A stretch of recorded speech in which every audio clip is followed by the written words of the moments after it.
qiiqa iyo bulhanka ayaa cirka u baxay taaka kastoo dhulkan guudkiisa ahna si uun waxaa u gaadhay war dhiila oo sheegaya in laysku fara saaray oo ay dagaalla ka socdaan noloshii aadamuhuna halis ayaa ay daaqaysa dal walibana waxa uu ka cabsi qabaa in laysla jiidho oo uu dhibano u noqdo saanada hubeed ee halista badan ee ay isu adeegsanayaan dalal belo u tookahaya ma jirto meel lagu badbaadayaa oo ma jiro nin belo ka gaashaamadeeda wax u meel dhigtay marka laga yimaado in dal kasta oo isbiday inuu nolosha isku-filaansha ka gaadhay uu colaad u weel cushay oo uu belo u haantalanayo dal kasta waxa uu ku foogan yahay in uu noqdo mid ku qalabaysan awood ciidan mid hubeed iyo mid teknolojiyadeed si uu si uun saamayn ugu yeesho go'aamada lagu gaadhayo golayaasha caalamiga ah ee gorodda laysku darayo islamarkaana lagu gorfaynayo arrimaha masiiriga ah ee nolosha aadamaha taa beddelkeeda nimco kastaa nusqaanteeda leh ma jiraan inta badan dalal samaystay ama u gaashaan samaystay saamaynta taban ee ka dhalan karta saanada hubeed ee haddiiba dagaal dhaco laysu adeegsanayo middaasi oo kun jeer ka khatar badan hubkii aadamuhu hore ugu soo isticmaalay dagaaladii dunida ka soo dhacay ee hadba heer taagnaa nin kastaa waxa uu faraskiisa kooraha u saaray oo uu u heesaystay colaad haddaba iyadoo aynu ognahay in ilbaxnimada aadamaha ee casrigan ay halkii ugu khatarsaneyd marayso ayaa lagu baraarugay saamaynta xun ee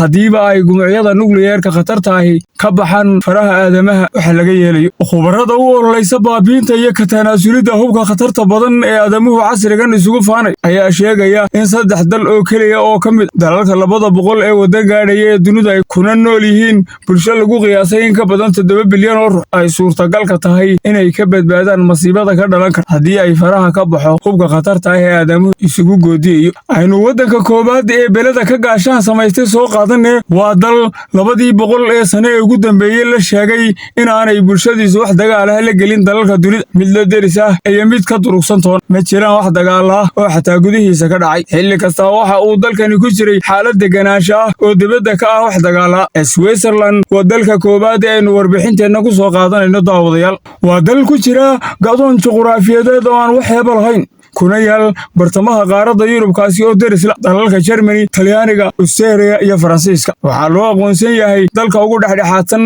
dalalka dunida ee aan ku milmin xaalad kasta oo ay dunidu ku jirto kuma jirto bahwadaagna lama aha quwadaha NATO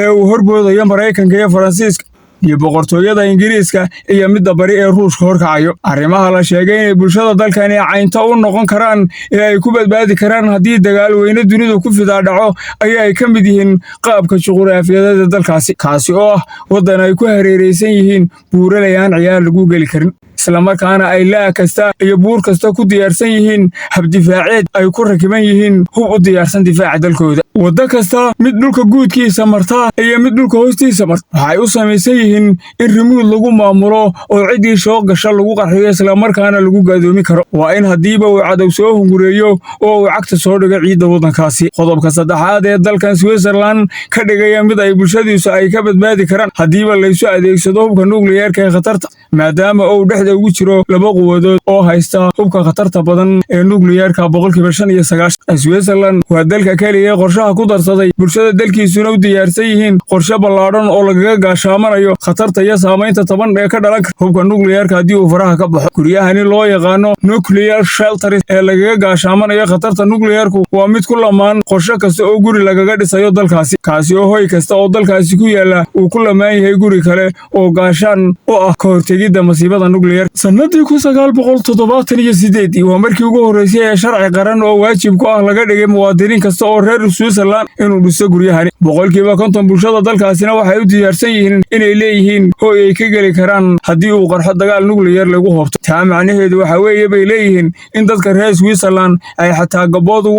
gabood ugu iman karaan oo ay marti gelin karaan bulshooyinka dalalka kale ee dunida gaar ahaan kuwa la deriska waxaana caan noqotay mahmaahda marka laga hadlayo masiibada nukliyeerka iyo sida looga badbaadayo waxyeelada ka dhalan karta waxaa la hubaa oo kaliya bay leeyihiin in dadka reer Switzerland ee ku dhow 9 milyan qaar ka mid ah madaxweynayaasha dunida iyo xayawaanka loo yaqaano baranbaradu ay yihiin kuwa kaliya ee la hubay ee ka badbaadi kara masiibada ka dhalan karta isticmaalka nukliyeerka dalka labaad ee aynu daawadayaal warbixinteenna ku soo qaadanayna ayaa waddanka jasiiradda ah ee Fiji oo ku yaal koonfurta badda Pacifiga dal ka kooban jasiirado dhowr ah oo 700 kiiloomitir u jira qaarad u eka Australia. waxaa la sheegaa inay yihiin jasiiradda ugu hodansan ee ku yaal badda Pacific, kaasi oo leh kheyraad badeed iyo mid deegaan oo hodana isla markaana ku filan bulshada dalkaasi. waddankani aanay inta badan gaadhin ama aanay saameyn ku yeelan dagaalada inta badan dunida ka dhacaya, sababtuna waa buuqcadda uu ku yaal dalkani oo ka durugsan deegaanada qiiqaabaya ee dunida kale ee qaaradaha Afrika, Mareykanka, Yurub iyo Asia oo ah midda qaska ugu badani ka jiro. ma jiraan wax dagaallo ka dhacay dalkani. tirada ciidamada dalkaasina waxaa lagu sheegaa inay yihiin 6,000 oo keliya oo isugu jira ciidamada laamaha amniga. dalka ugu dhow waa dalka Australia oo u jira in ku dhow 1,000 kiiloomitir. intaasi waxaa uu heliyaa